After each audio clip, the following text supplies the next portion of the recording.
మొదటిసారి మదిని చేరి నిదురలేపిన ఉదయమా, వయసులో నీ పసితనాన్ని పలకరించిన ప్రళయమా, మరి కొత్తగా మరో పుట్టుక అనేటట్టుగా ఇది నీ మాయేనా, నేనని నీవని వేరుగా లేమని చెప్పినా వినరా ఒకరైనా,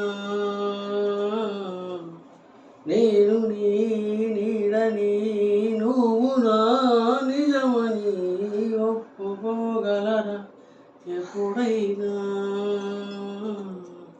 రెప్ప వెనకాల స్వప్నం ఇప్పుడెదురయ్యే సత్యం తెలిస్తే హత్తుకోగలదా వేగం కొత్త బంగారు లోకం పిలిస్తే.